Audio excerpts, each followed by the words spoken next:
The question is, in today's talk, we suggest that meditators should make intensive noting. Intensive means incessantly, mean without stop. Noting of all the activities, not only in this intensive practice of sitting and walking sessions, and even in daily activities. So the question is, when eating, there is not much time to be very slow and noting everything. So what to do?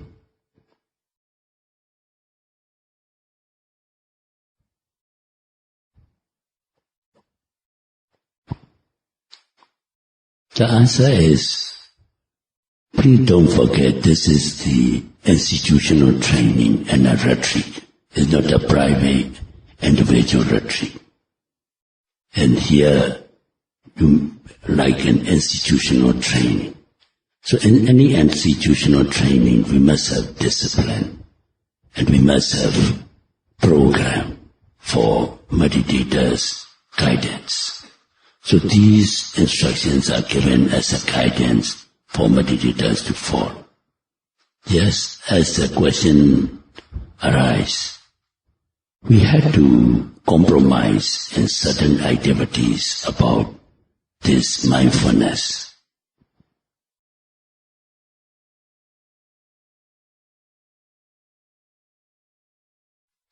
Yes, especially lunchtime is a time factor, because you all are observing 8 precepts. 8 precepts.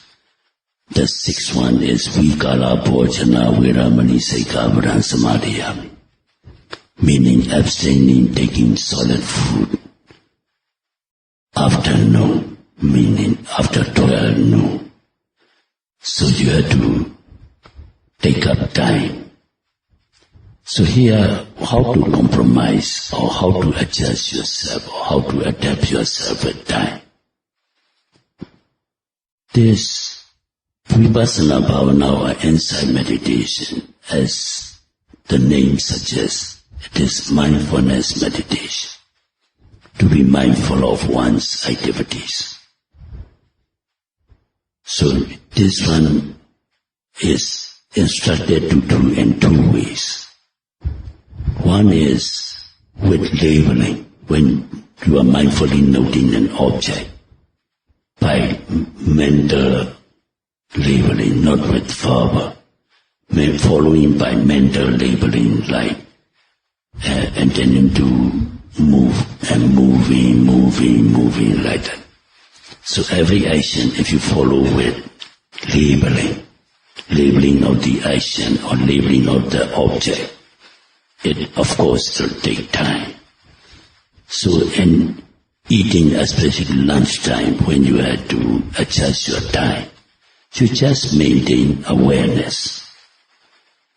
Not necessary to follow with the labeling, because if you follow with the labeling, it will take time, it will consume time. You have to keep time to preserve the precept, as well as I just now said, institutional training. There are people who has to take care of this food and all these necessary labors. So that's how you can adjust. Instead of being absent-minded, normally in worldly life at home, while eating you may be looking at television or answering the phone or thinking or planning what to do. So that is we call absent-minded. The main action and the awareness of the mind is quite different. Here, if you can just keep awareness in case of this time factor, without any labeling, it can accommodate and time with others.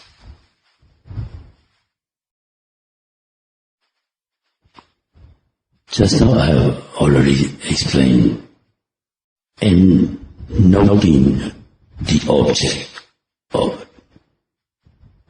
there are 2 methods. One is noting of the object by labeling. Labeling means by naming, like in sitting meditation, rising, falling.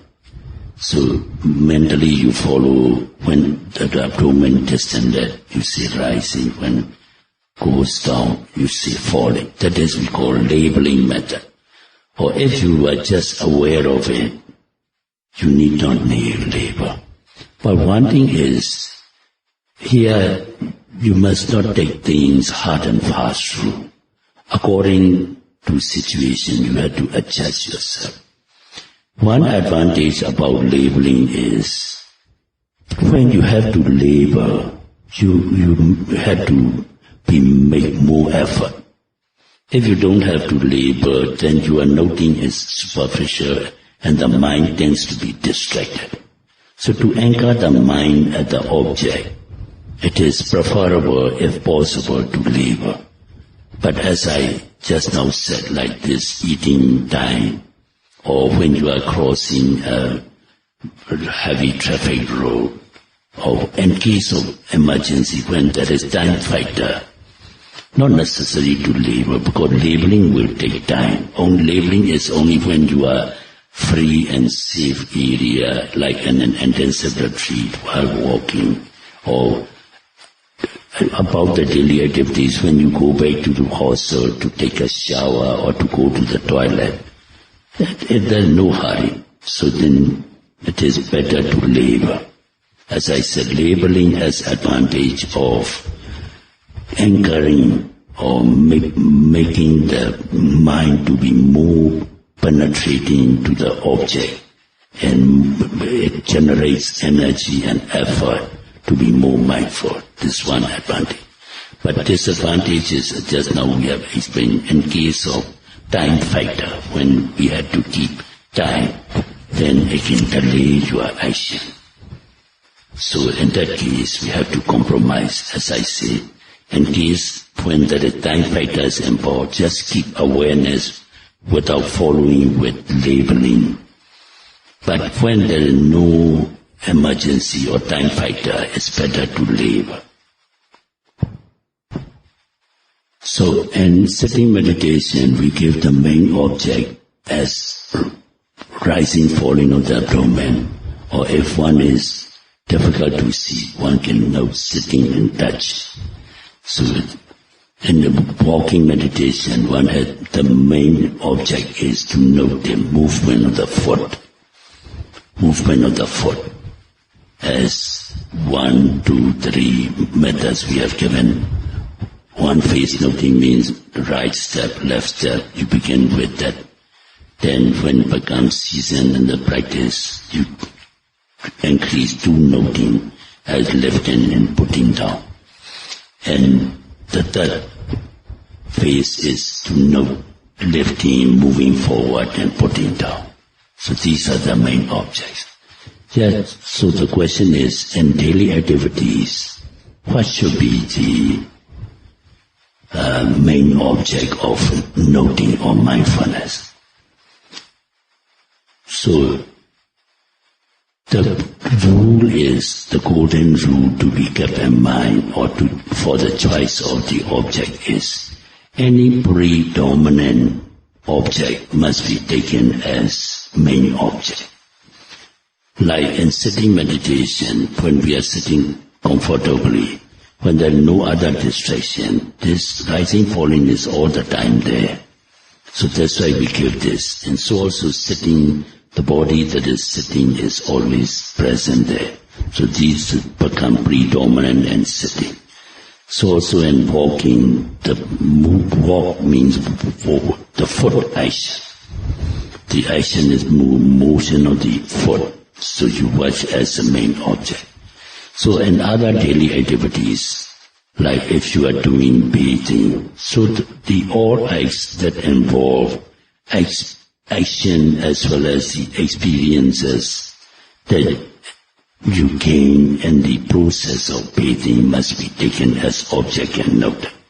Like from here, when you go back, first intention to get up, intending to get up, getting up, then intending to walk and walk. When you walk, because if you want to take time, you can do 2 or 3 steps. But if not much time, you just know right step, left step.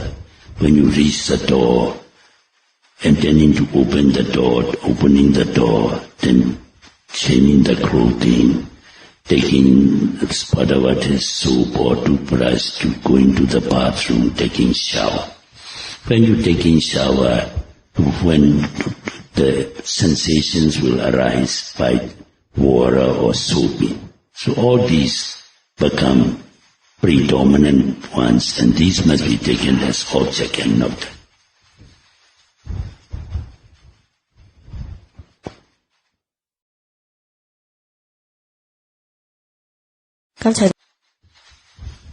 So at night, after the day's session, when you go back to the room, there is time for lying down meditation. And Kaya Nupasana Satipatthana, Satipatthana mindfulness meditation, as we often stated, 4 foundations. The first one is Kaya Nupasana, contemplation on this physical phenomena or bodily actions. So this must be done in Iriyapada Bhava, body posture, noting Buddha prescribed 4 body posture. So here in the hall, sitting meditation, 1 session, and walking combined together with standing meditation. At the end of each part, each walking, while standing, don't immediately turn back. While standing, you can note standing meditation.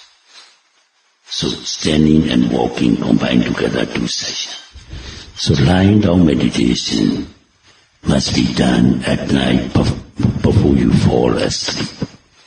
So the same thing, like go back with mindfulness, noting right step, left step, opening the door, preparing the bed, and you lie down, close your eyes. And only thing is, at night time, don't do sitting, standing, or walking, because it can increase the alertness and you may not be able to sleep.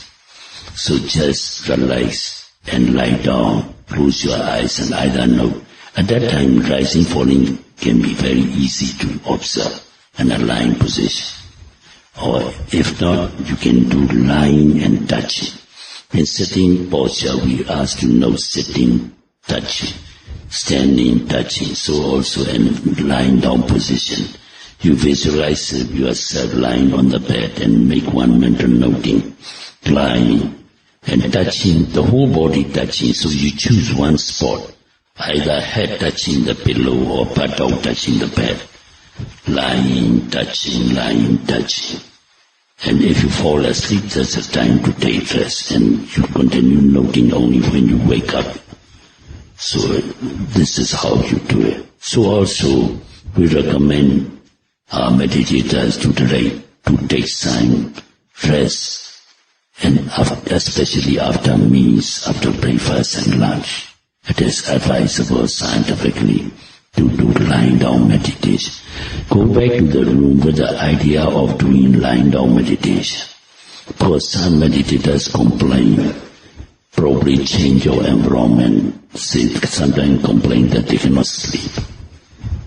Our mind is like a naughty child. If you're forced to sleep, it don't sleep. It becomes more sleepless. So if you meditate, you fall asleep easily. You may see some meditators while sitting there sleeping. So when you meditate, it'll fall asleep. So don't worry about sleeping and don't force yourself to sleep. You go back with the idea of lying down meditation at night as well as after meals. Take a few moments to lie down and do lying down meditation. If you fall asleep, take a nap and then you can come up over here.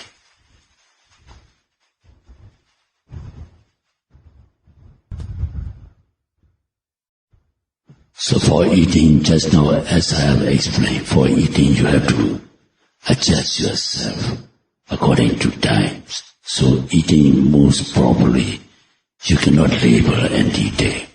So just keep mental awareness, or in simple terms we call presence of mind, instead of letting the mind astray with adventurous thoughts or wandering thoughts or distraction by commotion in the environment. So you just try to keep your attention on the process of eating, and if you can be aware of the present action that's taking place in the process of eating, that is good enough, without following by labeling every movement.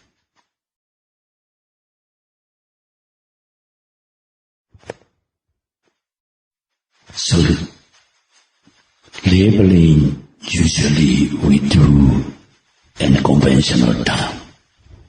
And conventional terms are in Pali we call panyati.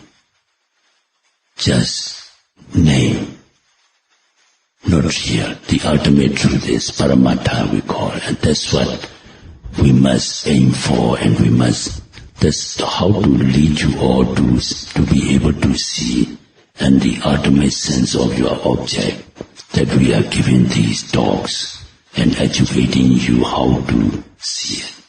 So at the beginning only, this labeling is to be done in panyati or conventional way, like rising, falling, or left step, right step, lifting, moving, putting, or when you are seeing, hearing.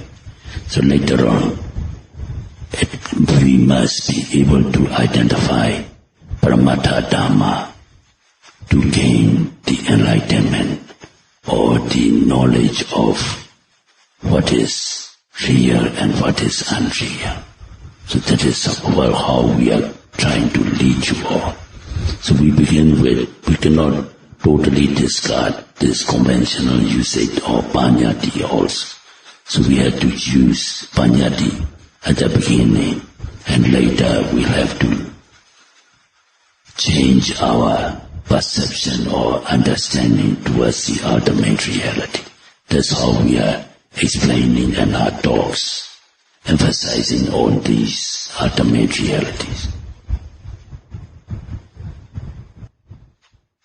For conventional usage, nobody needs any lesson or training, because we've been conditioned or habituated to identify any of our experience in this conventional sense from the time when we grew up, from babyhood, when we started learning our environment. We are trained in that way, not only in this life, from unforeseeable of past lives. So we are conditioned and we are habituated and identifying these conventional experiences. So the thing is, when one is bent to seek deliverance from this samsaric suffering, we must gradually change this conventional understanding into ultimate reality of paramattha. That is why we are trying to educate. And that is the main emphasis when I said in my last talk, the main emphasis of Vipassana Bhavana or insight meditation is to develop wisdom. Wisdom means is paramattha knowledge. For conventional knowledge, we are used to it. We are habituated or we are conditioned to see that way. Like man, woman, human beings, cats, dogs, animals, and all these are conventional usages.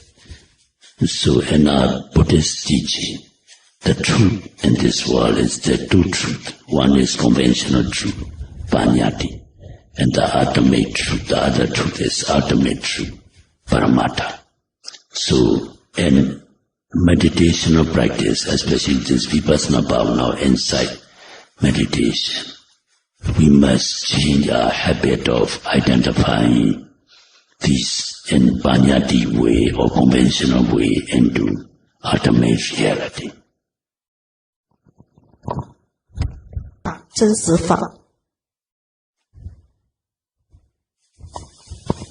That's why we are explaining in our last talk how to identify in your practical meditation these paramattha dhamma. so-called a living being. So we take ourselves as object and we observe. So-called a living being is just psychophysical complex, a compound of physical elements and the mental energy. So the body and mind, in simple words. And in Pali we call Nama and Rupa. And Rupa, or physical phenomena or material phenomena, can be identified by 4 gross elements. And that's what I'm explaining in my last talk. So-called, this physical body is just made up of these 4 gross elements. One is earth element, solidity. So solidity can be identified by your feeling of hardness and softness. Then next is apota to water element. Water element is cohesion property or liquidity.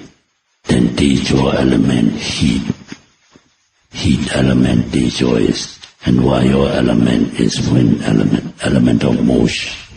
So when you are noting rising, falling, the word labeling or rising, falling is just panyati.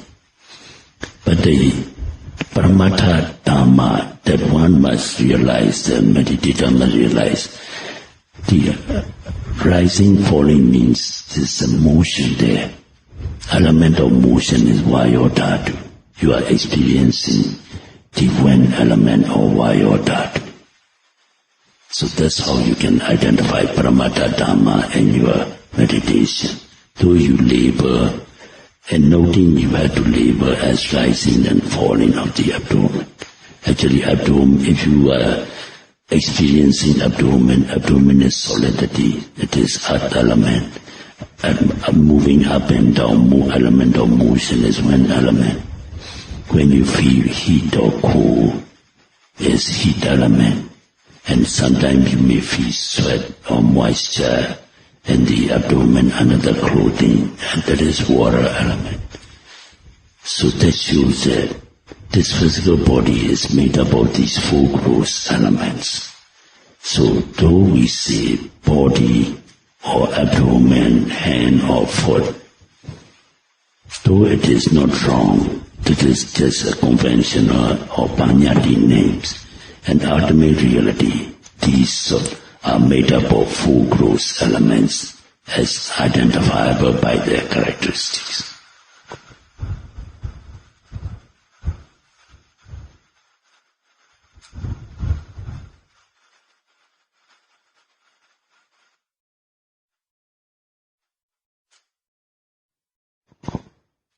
Okay, let us stop here and we'll continue next talk. Idame Bonya Nibbanasa Pacciyo Hotu Idame Bonya Yatinang Hotu Sukita Hundu Nyatayo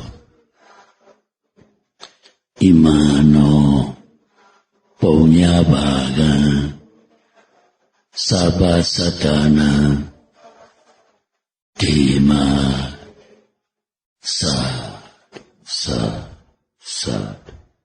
May you all be happy. May you all be healthy. May you all be free from suffering.